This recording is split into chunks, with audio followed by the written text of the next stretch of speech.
सृष्टि के उस समय में जब देव और असुर दोनों अस्तित्व में थे, धर्म और अधर्म का संतुलन देवताओं के हाथों में माना जाता था। लेकिन यह संतुलन केवल शक्ति से नहीं चलता, इसके लिए विनय, मर्यादा और संयम उतने ही आवश्यक होते हैं। उसी काल में महर्षि दुर्वासा पृथ्वी और दिव्य लोकों के बीच निरंतर भ्रमण कर रहे थे। वे किसी एक स्थान पर टिककर रहने वाले इन गुफाओं में, कभी हिमालय की निर्जन गुफाओं में, कभी नदियों के शांत तटों पर और कभी दिव्य लोकों की सीमाओं तक, यही उनका जीवन था। ये भ्रमण साधारण यात्रा नहीं था, ये तपस्या का ही विस्तार था। जहां भी वे रुकते वहां मौन, संयम और ध्यान के माध्यम से वे अपने भीतर और सृष्टि के नियमों को अनुभव करते। लंबे समय की कठोर और निष्काम तपस्या के बाद एक दिन वे देवलोक के दिव्य उपवन नंदनवन पहुंचे। नंदनवन कोई साधारण वन नहीं था। वहां की हवा में सौभाग्य बहता था, वहां के पुष्पों में तेज समाया हुआ था और वहां की हर कली में दिव्यता स्पंदित थी। महर्षि दुर्वासा नंदनवन के मध्य एक शांत स्थान पर रुके और गहन ध्यान में लीन हो गए। दिन बीतते गए, रातें बीतती गईं। देवलोक का समय भी उनके लिए अर्थहीन हो गया। उनकी तपस्या में न कोई इच्छा थी, न कोई मांग, बस पूर्ण समर्पण। तभी उनकी निष्काम तपस्या से प्रसन्न होकर देवी लक्ष्मी स्वयं प्रकट हुईं। स्वर्णिम प्रकाश चारों ओर फैल गया। कमल की कोमल आभा के साथ वे शांत और सौम्य रूप में सामने थीं। उन्होंने कहा कि उन्होंने कुछ नहीं मांगा, फिर भी सृष्टि ने उन्हें स्वीकार किया है। महर्षि दुर्वासा ने नेत्र खोले, श्रद्धा से नमन किया और कहा कि यदि तपस्या का कोई फल मिला है तो वह सृष्टि के संतुलन के लिए हो। देवी लक्ष्मी मुस्कुराईं और नंदनवन के दिव्य पुष्पों से बनी एक अलौकिक पुष्पमाला प्रकट की।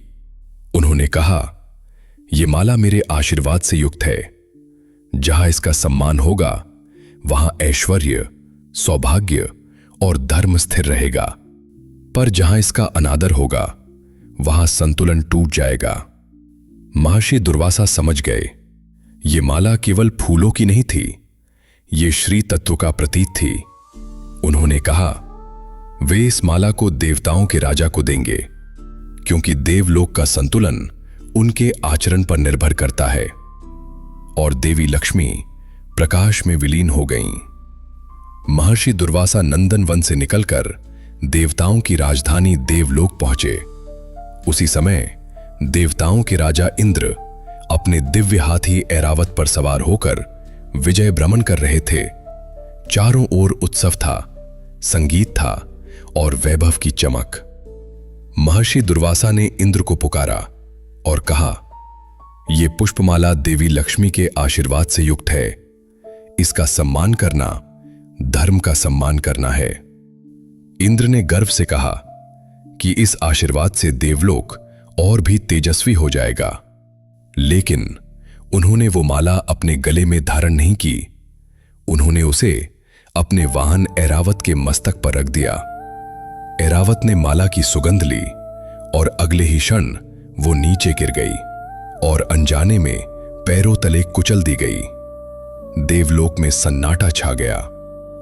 एक देवता ने धीमे स्वर में कहा, ये ठीक नहीं हुआ। महर्षि दुर्वासा ने गंभीर स्वर में कहा, अहंकार में किया गया अनादर अनजाने में नहीं माना जाता। जिस ऐश्वर्य का सम्मान नहीं किया गया वह अब देवलोक में नहीं रहेगा। देवताओं का तेज क्षीण होगा और लक्ष्मी देवलोक त्याग देंगी। समय बीतने लगा। देवताओं की शक्ति कम होने लगी, उनका तेज मंद पड़ने लगा और असुर अधिक बलवान होने लगे। देवी लक्ष्मी देवलोक छोड़कर क्षीर सागर में लीन हो गईं। अब देवताओं को समझ आ गया, ये संकट केवल युद्ध से हल नहीं होगा। वे भगवान विष्णु के पास पहुंचे। विष्णु ने कहा, लक्ष्मी और अमृत दोनों क्षीर सागर में हैं। उन्हें पाने के लिए समुद्र मंथन करना होगा। मंदराचल पर्वत मथनी बना, वासुकी नाग रस्सी, देवता एक ओर, असुर दूसरी ओर। लेकिन जैसे ही मंदराचल समुद्र में रखा गया, वह अपने भार से गहराई में धंसने लगा। मंथन रुक गया। तभी विष्णु बोले, जब आधार नहीं होता तो सबसे बड़ा कार्य भी रुक जाता है।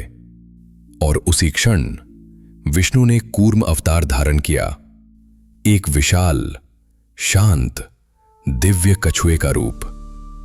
उन्होंने समुद्र की गहराई में जाकर अपनी दृढ़ पीठ पर मंदराचल पर्वत को थाम लिया। अब पर्वत स्थिर हो गया। मंथन आगे बढ़ा, हलाहल निकला। शिव ने उसे पी लिया। दिव्य रत्न निकले और अंत में धन्वंतरी अमृत कलश के साथ प्रकट हुए। अमृत से देवताओं का अस्तित्व बचा और संतुलन की संभावना लौटी। जब मंथन पूरा हुआ, कूर्म अवतार ने अपना कार्य समाप्त किया और विष्णु नारायण स्वरूप में लौट गए।